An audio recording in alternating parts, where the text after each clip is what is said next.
The School for the Creative and Performing Arts at Chula Vista High School presents The Raven by Edgar Allan Poe.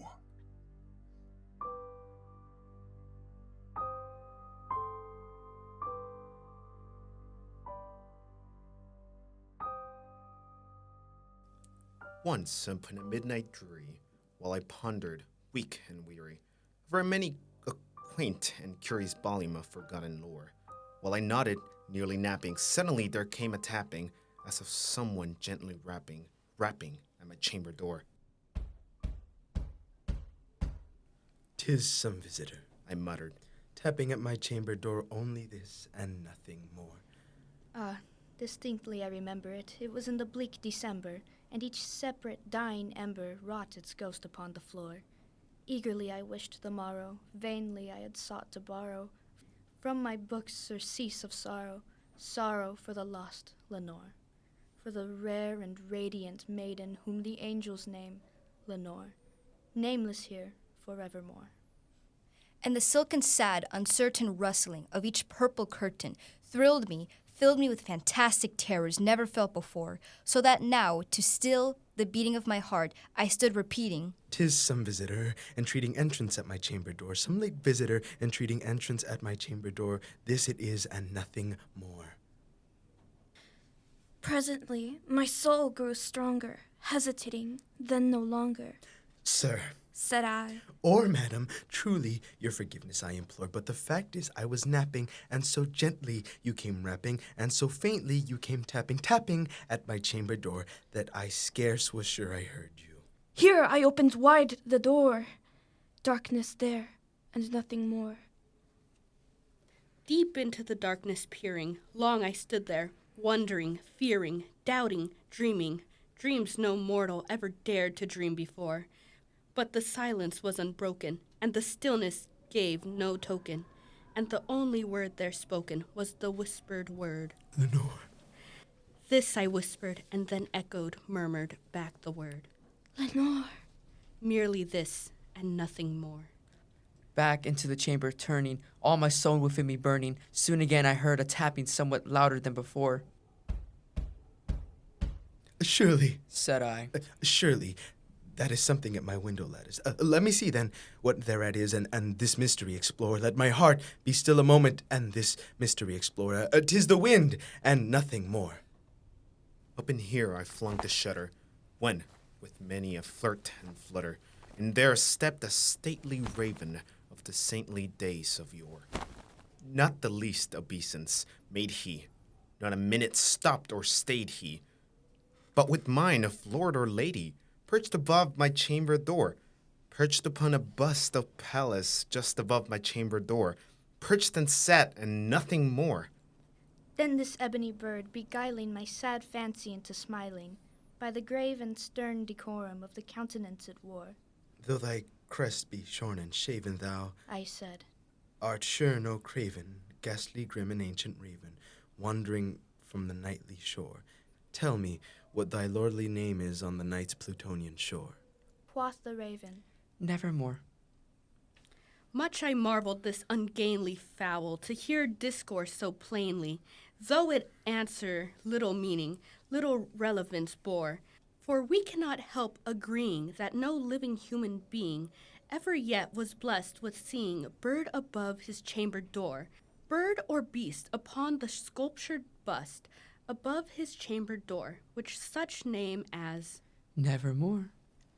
but the raven sitting lonely on the placid bust spoke only that one word, as if his soul in that one word he did outpour. Nothing farther than he uttered, not a feather than he fluttered, till I scarcely more than muttered. "Other friends have flown before. On the morrow he will leave me, as my hopes have flown before." Then the bird said, Nevermore. "Doubtless! said I, What it utters is its only stock and store, caught from some unhappy master, whom unmerciful disaster followed fast and followed faster, till his songs one burden bore, till the dirges of his hope that melancholy burden bore of nevermore."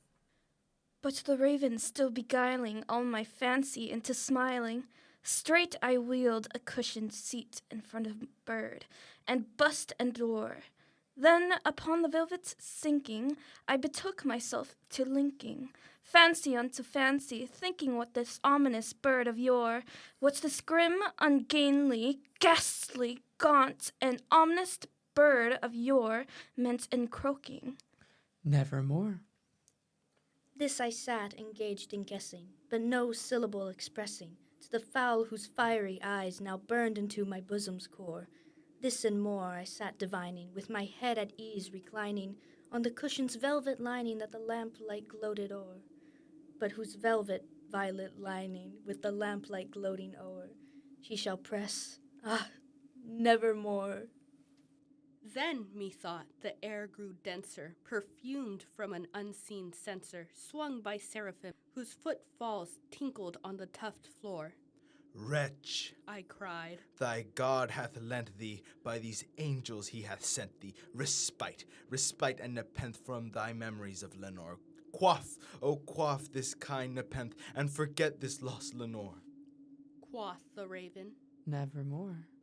Prophet, Said I, thing of evil, prophet still, if bird or devil, whether tempter sent, or whether tempest tossed thee here ashore, desolate, yet all undaunted, on this desert land enchanted, on this home by horror haunted, tell me truly, I implore, is there balm in Gilead? Tell me, I implore.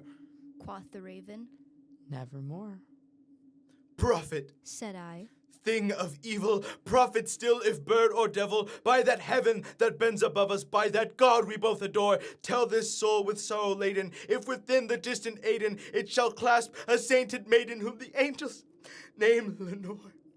Clasp a rare and radiant maiden whom the angels name Lenore. quoth the raven. Nevermore. Be that word our sign of parting, bird or fiend! I shrieked, upstarting. Get thee back into the tempest, and the night's Plutonian shore. Leave no black plume as a token of that lie thy soul hath spoken. Leave my loneliness unbroken. Quit the bust above my door. Take thy beak from out my heart, and take thy form from off my door! Quoth the raven. Nevermore. And the raven, never flitting, still is sitting,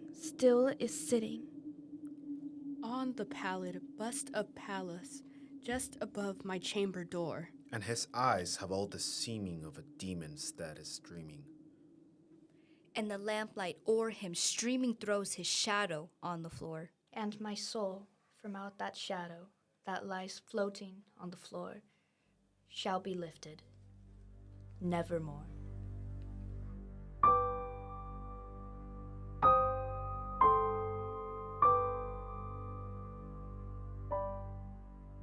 This has been a production of the School for the Creative and Performing Arts.